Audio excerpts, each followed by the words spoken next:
Sebelumnya selamat siang semuanya. Makasih atas waktunya untuk datang ke mini pelatihan kita. Jadi ini tuh mini pelatihan dari mata kuliah kode etik. Kita dari kelompok A6 yang dimana topiknya itu terkait kesiapan pendidikan dan juga pelatihan profesi psikologi di Indonesia dalam menghadapi tantangan masa kini. Jadi sebelumnya kita mau perkenalkan diri dulu. Nama saya Asya Nanta. Saya Zahra Aurel Habibah. Saya Fersnatia Hirawan. Nama saya Siti Muzdalifah. Oke, boleh. Oke, mungkin kita masuk ke topik yang awal.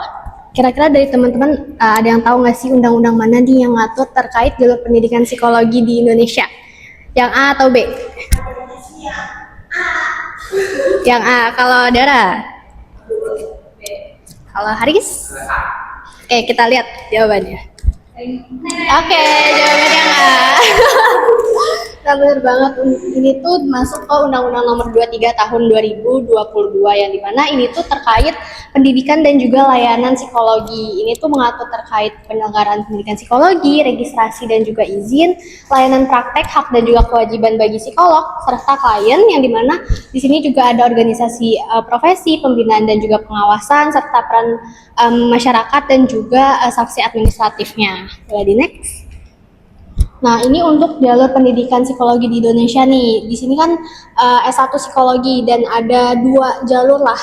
Yang atas ini untuk profesi psikolog, yang bawah itu untuk akademisi. Kalau misalkan untuk profesi psikolog, kalau misalnya kita sarjana psikologi, kita bisa lanjut ke pendidikan profesi. Lalu lanjut ke spesialis dan ke subspesialis. Sedangkan kalau akademisi itu dari S1 atau sarjana psikologi, lanjut ke S2 psikologi dan ke S3 psikologi.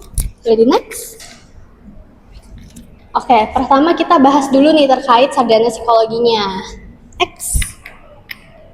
Jadi untuk sarjana psikologi ini tuh dimulai sebagai pendidikan akademik awal yang dimana ini tuh kita mempelajari berbagai ilmu psikologi terkait cabang ilmu psikologi, metode ilmiah, penelitian yang dimana kita dari semester 1 juga emang udah diajarin kan ya.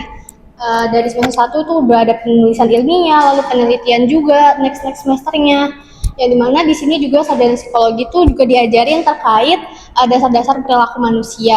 Nah, setelah lulus kita akan dapat ijazah gelar akademik sesuai dengan ketentuan atau peraturan dari undang-undang yaitu SPSI.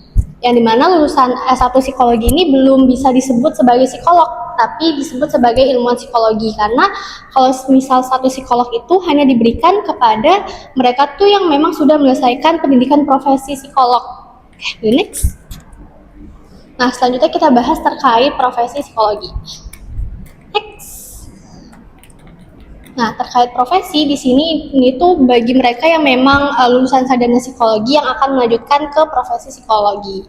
Di mana program ini tuh untuk pendidikan yang diperuntukkan bagi program sarjana psikologi. Lalu di akhir pendidikan yang mereka tuh akan mengikuti uji kompetensi bagi mahasiswanya yang dimana untuk penilaian kompetensi psikolognya. Setelah mereka melakukan uji kompetensi, mereka tuh akan dapat sertifikat profesi sama gelar profesinya dan mereka akan diakui sebagai psikolog umum. Jadi beda nih sama kurikulum sebelumnya. Yang dimana psikolog umum ini punya kewenangan terkait tindakan promotif, preventif, lalu kuratif dan juga pengembangan potensi diri serta untuk mengatasi masalah psikologis maupun gangguan psikologis klien. Yang dimana kalau misal kita mau berpraktek di profesi ini tuh kita harus punya STR atau surat tanda registrasi dan juga surat izin layanan psikologi atau SILP atau mungkin sekarang tuh disebutnya SIPP, surat izin praktik psikolog klinik. Nah, selanjutnya kita bahas terkait spesialis. Nah, kalau di pendidikan spesialis ini tuh lanjutan dari mereka yang memang mau lanjut dari program profesinya. Nah, di tujuan dari program spesialis ini untuk memperdalam kompetensi psikolog mereka pada bidang tertentu yang dimana di undang-undang itu ada beberapa nih, ada psikologi industri organisasi, psikolog pendidikan, dan juga psikolog klinis. Jadi bagi mereka yang memang ingin melanjutkan dari pendidikan profesinya untuk memperdalam bidang-bidang yang tadi, ini tuh bisa lanjut ke spesialis. Jadi untuk mendalami bidang-bidang yang memang mereka minati untuk nanti praktiknya. Nah, selanjutnya ini ada subspesialis. Next. Nah, untuk subspesialis ini program lanjutan dari spesialis tadi yang dimana itu untuk menghasilkan psikolog dengan kompetensi khusus dan juga yang mendalam dalam bidang tertentu, yang dimana lulusan ini tuh disebut sebagai psikolog subspesialis. Jadi mereka tuh punya kewenangan untuk melakukan tindakan promotif, preventif, kuratif, rehabilitatif, dan juga paliatif sesuai dengan bidang subspesialisnya mereka. Mungkin dari tindakan ini kan mungkin yang paling jarang kita dengar tindakan paliatif ya. Nah, jadi tindakan paliatif ini tuh memang diberikan untuk mereka yang punya atau yang melanjutkan subspesialisnya ini. Ya, dimana ini tuh untuk diberikan ke klien yang memang mengalami penyakit kronis atau terminal untuk membantu meningkatkan kualitas hidup secara psikologis mereka, sosial dan juga spiritual ya mereka. Oke, selanjutnya akan dilanjutkan dengan Oke, selanjutnya kita masuk ke kompetensi psikolog masa kini. Nah, sebelum masuk lebih lanjut, aku mau tanya dulu nih ke teman-teman. Menurut teman-teman, apa sih perbedaannya orang yang paham teori psikologi sama orang yang udah bisa berpraktik ke klien gitu secara profesional? Ada yang mau jawab? Bedanya orang yang paham teori psikologi sama orang yang sudah bisa berpraktik ke klien gitu secara profesional. Setahu aku kalau misalnya orang yang udah praktek secara profesional itu biasanya udah harus ada kayak semacam sertifikasi atau ikut pelatihannya dulu. Benar, jawabannya Dara, tapi mungkin kalau untuk jawaban aku tuh kalau misalnya yang paham teori psikologi itu kan untuk mahasiswa sarjana 1S psikologi aja, tapi kalau yang sudah mampu bisa berpraktik itu kan berarti yang sudah profesi psikologi gitu ya, yang dimana ini tuh berkaitan dengan kompetensi psikolog masa kini yang bakalan kita bahas. Jadi kompetensi itu apa sih menurut Himpunan Psikologi Indonesia atau HIMSI? Ini tuh merupakan kemampuan psikolog atau ilmuwan psikologi dalam memberikan layanan psikologi sesuai pendidikan, pelatihan, pengalaman, dan standar ilmiah yang dapat dipertanggungjawabkan. Nah, di sini kalau dilihat kompetensi psikologi KKNI level 6 yang tadi juga udah sempat disinggung mungkin ya sama Kak Asti, itu kan dari tingkat sarjana psikologi yang dimana di level 6 ini tuh masih fokusnya sama teori-teori psikologi aja, terus juga ngelakuin observasi, wawancara, dan juga tes psikologi dasar gitu. Terus juga mampu mengumpulkan kayak menganalisis data perilaku manusia, terus juga melakukan penelitian-penelitian secara sederhana gitu ya. Terus juga di KKNI level 6 ini tuh mahasiswa psikologi tuh harus mampu berpikir logis, kritis, bekerja sama, dan juga mampu memiliki kemampuan analisis. Nah, menurut teman-teman sarjana psikologi itu yang paling penting memiliki kemampuan seperti apa? Apakah komunikasi, empati, atau kemampuan analisis? Boleh. Aku kemampuan komunikasi sama analisis. Oke, jadi menurut kamu kemampuan analisis sama komunikasi, empati enggak? Berarti semuanya ya? Oke, boleh. Nah, selanjutnya ini kita bakalan ngebahas tentang KKNI level 7.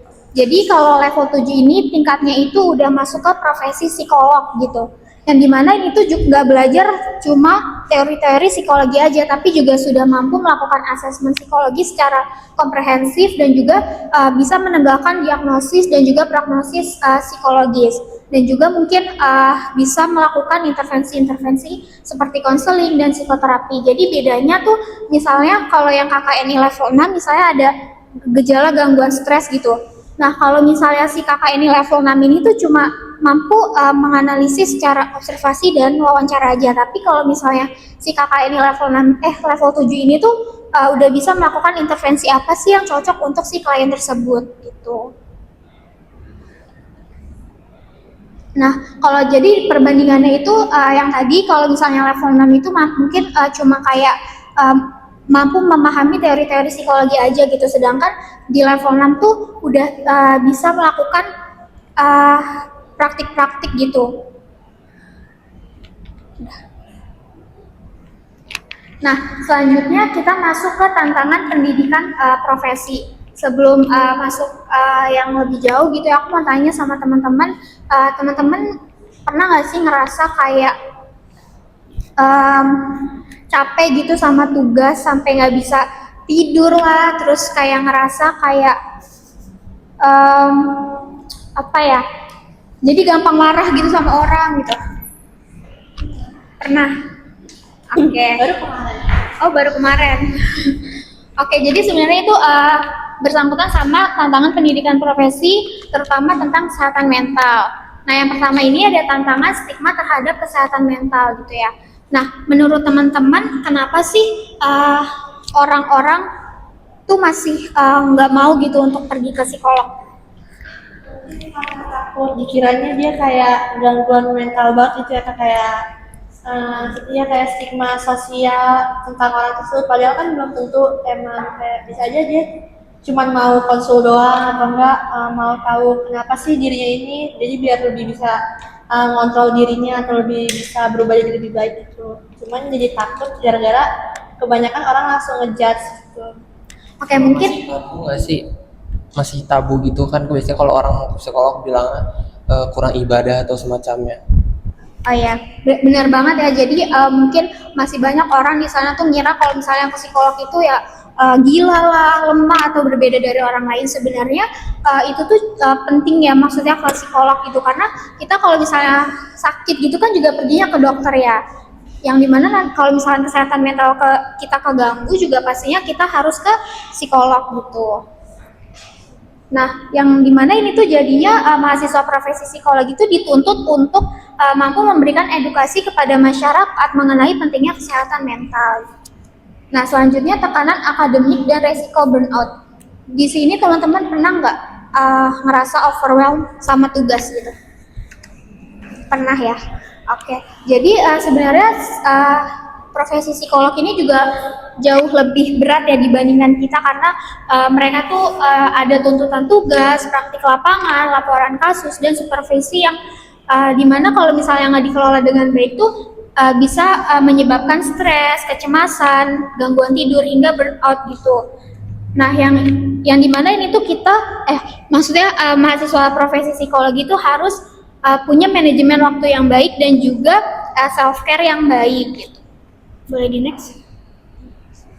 Nah, selanjutnya beban emosional saat menangani klien. Menurut teman-teman kayak kalau misalnya kita setiap hari nanganin kasus depresi, terus juga apa ya, misalnya stres gitu, terus masalah-masalah keluarga, dengerin cerita-cerita kayak keluarganya klien gitu, berat gak? Berat ya. Nah, mahasiswa profesi psikologi juga pastinya juga merasakan hal yang sama gitu ya.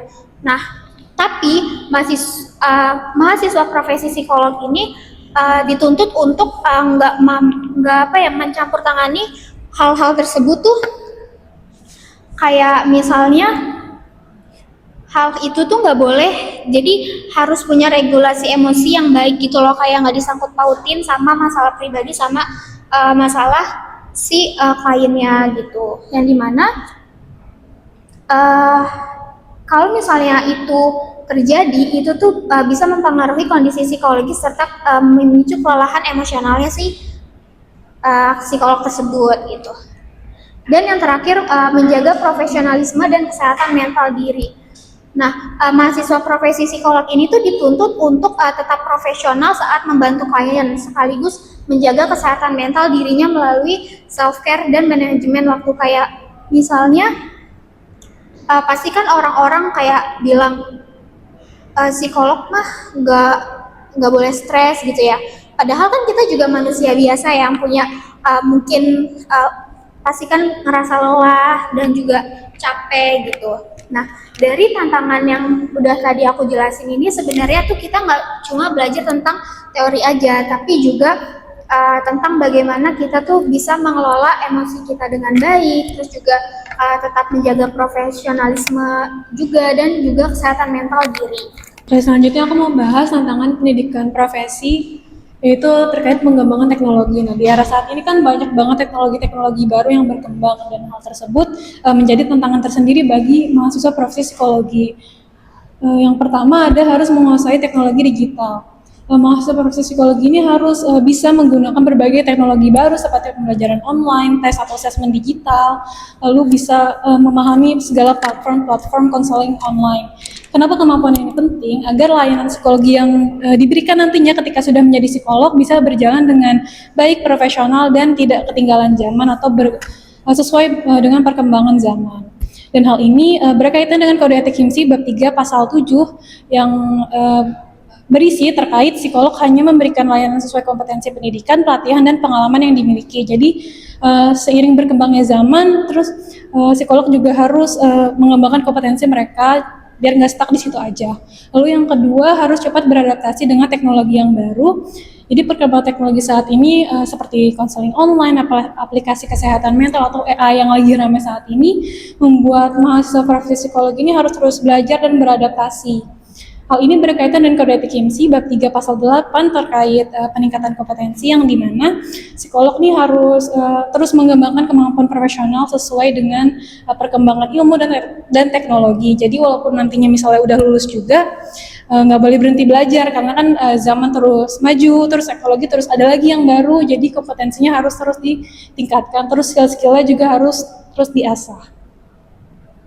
Selanjutnya yang ketiga, kemampuan menjaga etika dan kerahasiaan data digital. Penggunaan teknologi saat ini juga menimbulkan tantangan etika, misalnya apabila data klien tersebut disimpan di platform digital gitu. Sebagai mahasiswa profesi psikologi harus bisa belajar gimana sih caranya menjaga privasi klien, keamanan data digital, dan juga bisa menjaga etika saat melakukan konseling online. Jika teknologi digunakan dengan tidak tepat, hal tersebut tentunya bisa menyebabkan terjadinya pelanggaran kode etik psikologi yang dimana dijelaskan di Kode Etik HIMSI bab 5 pasal 24 terkait psikolog wajib menjaga kerahasiaan data dan hasil pemeriksaan psikologi. Apalagi kalau misalnya pakai platform digital kan rawan misalnya data bocor atau data tersebut diakses oleh orang yang tidak berwenang atau tidak memiliki kepentingan. Selanjutnya tantangan berikutnya adalah kebutuhan masyarakat. Yang pertama meningkatnya kebutuhan kesehatan mental. Saat ini masyarakat sudah mulai aware kan sama kesehatan mental mereka, yang dimana hal tersebut membuat tenaga psikolog ini semakin diperlukan, semakin banyak. Sebagai mahasiswa profesi psikologi harus pahami masalah apa aja yang dialami masyarakat saat ini, misalnya stres akademik, kecemasan, tekanan sosial atau kelelahan mental. Kelelahan mental biasanya disebabkan oleh perkembangan era digital, jadi masyarakat harus belajar banyak hal baru atau beradaptasi lagi sama hal baru sehingga mereka mengalami kelelahan mental. Hal ini membuat mahasiswa profesi psikologi dituntut untuk mampu memahami kondisi emosional masyarakat serta memberikan pendampingan psikologis secara profesional dan tepat sasaran.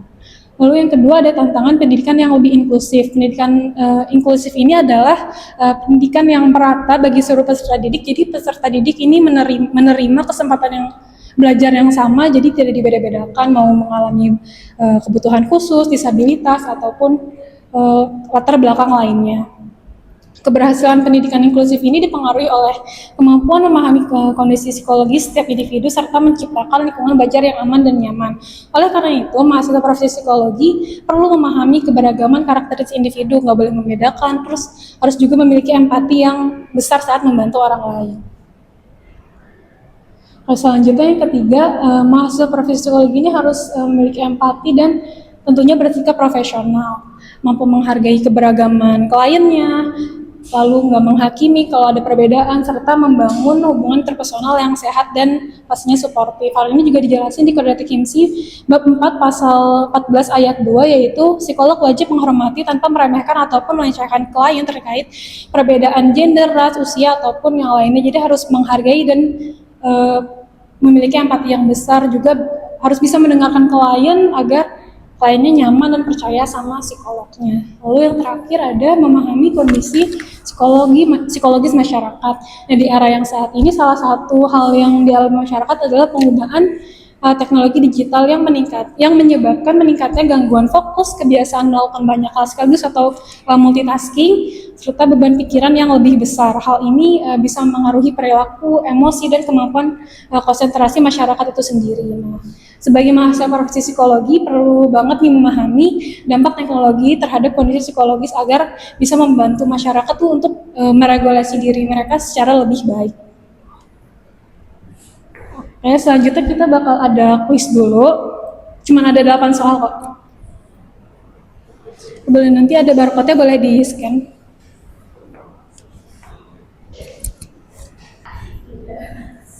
Oke, kita mulai.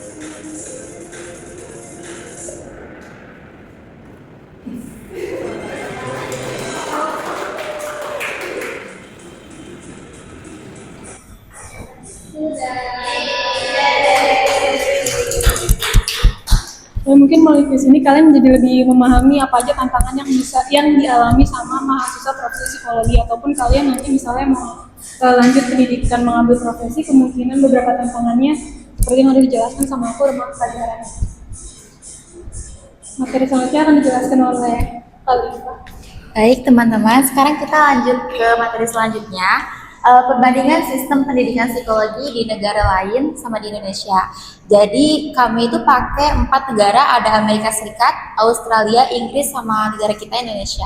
Nah, di bagian negara Amerika Serikat ini, mereka itu nggak cukup S2 itu bisa praktik mandiri. Jadi mereka tuh harus lanjut ke S3-nya atau doktoral, bisa ngambil PhD atau PsyD. Jadi PhD itu fokusnya ke bagian riset dan akademisi, kalau PsyD itu fokusnya ke klinis profesional. Nah, terus S3 itu nggak cukup, jadi mereka itu harus juga ikut magang yang dilakukan sama relevansi klinis yang benar-benar ketat banget. Dan mereka juga harus ikutan ujian lisensi resmi.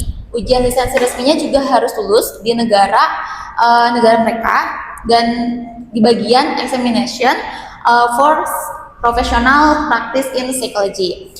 Jadi di sini udah ada modelnya. Modelnya itu mereka pakai evidence based practice. Dan di sini ada fokus pendekatannya juga, riset mendalam dan kompetensi yang pasti lebih matang dari negara lain. Nah, selanjutnya ada negara Australia. Jadi negara Australia ini mereka tuh terkenal dengan sistem yang namanya Scientist Practitioner Model atau ilmuwan praktisi. Jadi mahasiswa di sana itu sudah dididik untuk berpikir seperti ilmuwan gitu, dan bertindak sebagaimana kayak praktisi klinis. Nah, terus pendidikan di sana juga sangat peka terhadap kebutuhan dari zaman perkembangan zaman gitulah ya.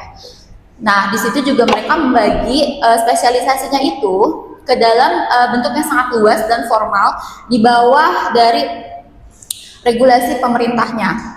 Dan negara Australia ini, mereka itu sejak awal mahasiswanya itu udah dididik untuk di bidangnya itu dispesifikasikan mau apa kayak gitu. Di sini modelnya udah, terus ada fokus pendekatannya juga tadi, riset praktik dan jalur spesialisasi. Selanjutnya ada negara Inggris. Kalau Inggris ini, mereka itu standarisasinya itu melalui pengawasan yang ketat oleh BPS. Jadi BPS itu British Psychological Society.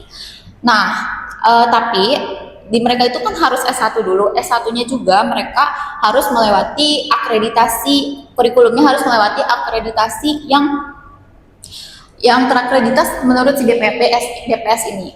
Selanjutnya mereka juga harus melakukan pelatihan doktoral terapan untuk mendapatkan status yang bernama Chartered Psychologist kayak gitu. Nah, apa yang membedakan Inggris dengan negara lain? Jadi, bedanya itu Inggris itu di bagian kurikulum praktiknya itu ketat dan sangat kaku, dan pengawasannya juga sangat ketat sekali. Kenapa kayak gitu? Karena negara mereka ini ingin memberikan pelayanan yang terbaik untuk masyarakatnya, seperti itu. Selanjutnya negara kita ada di Indonesia. Indonesia ini di pasal Undang-Undang Nomor 23 Tahun 2022 ini, mereka itu melakukan rekonstruksi besar-besaran karena supaya tidak tertinggal dengan negara maju lainnya. Nah, ini kan mirip dengan kedokteran juga. Jadi Indonesia ini tidak bisa melakukan praktik psikologi kalau masih S1 gitu. Jadi harus lanjut ke profesi. Seperti yang tadi dijelasin sama Asti. Jadi S1 dulu profesi untuk mendapatkan gelar psikolog, habis itu kan spesialis. Spesialis itu bisa ngambil kayak PIO, pendidikan anak remaja dewasa, seperti itu. Kalau subspesialisnya bisa kayak pasca trauma, seperti itu, atau apa gitu ya. Nah, selanjutnya di sini tuh fokus pendekatannya ini hukum progresif namun masih berproses dalam pemerataan dan integritas teknologi. Jadi banyak banget nih di Indonesia yang psikolognya itu masih belum merata ya di berbagai daerah, apalagi juga penggunaan teknologi AI-nya yang masih kurang berkembang. Baik, di sini ada solusi dan rekomendasi pengembangan. Jadi dari kurikulumnya itu harus kurikulum profesi psikologinya itu harus ditambahkan materi. Mungkin materinya itu bisa cyber psychology, etika layanan digital, atau bisa juga kayak konseling online gitu, daring, seperti itu. Karena setelah itu harus ada pelatihannya itu kayak membahas tentang kerahasiaan data gitu loh. Karena kan namanya teknologi banyak banget ya yang kayak ngeretas gitu-gitu, yang hack. Makanya harus ada pelatihannya. Terus di sini juga pengembangannya itu AI ini bisa sangat membantu para psikolog ini untuk menganalisis administrasi dalam proses itu. Nah, jadi AI ini harus digunakan secara bijak, hanya untuk membantu saja, tidak bisa menggantikan peran dari psikolognya tersebut. Karena kan namanya empati, terus juga kayak hubungan personal gitu, hubungan dengan manusia gitu, itu kan tidak bisa ada di AI gitu, dirasakan oleh AI. Nah, tidak hanya kurikulum aja, di sini juga dari kualitas pendidikannya juga nih guys. Jadi yang tadi aku udah jelasin, pemerataannya juga sangat kurang ya. Diharapkan Undang-Undang Nomor 23 Tahun 2022 ini dipercepat melalui perluasan program studi spesialisnya. Jadi semua wilayah itu diinginkan untuk menyediakan beasiswa di daerah terpencil supaya mereka itu bisa lanjut untuk menjadi psikolog. Dan di sini juga ada kualitas pendidikan, kayak di kampus kita kan ada ini ya, konseling sama Mbak itu, Bunga. Nah, tapi nggak semua universitas ada. Jadi diharapkan semua universitas itu ada, karena mahasiswa itu kan banyak yang ngerasa burnout gitu kan, banyak mahasiswa yang butuh self care gitu. Maka itu sangat dibutuhkan. Next. Jadi di sini ada mini case, kalian boleh baca dulu. Nanti kalian bisa jawab di next selanjutnya. Barcode-nya, terus langsung aja di scan barcode-nya buat ngerjain study case yang tadi.